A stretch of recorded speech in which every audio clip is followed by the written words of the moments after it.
You ask Tiger to solve. This deals with linear equations with one unknown. The final result is x equals 25/3. Let's solve it step by step. Group all constants on the right side of the equation. Subtract 25 from both sides. Group like terms. Simplify the arithmetic.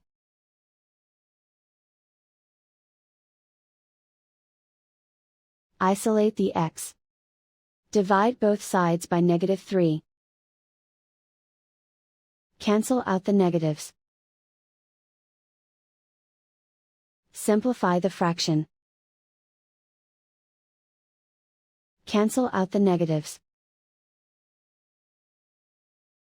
And so the final result is x equals 25/3.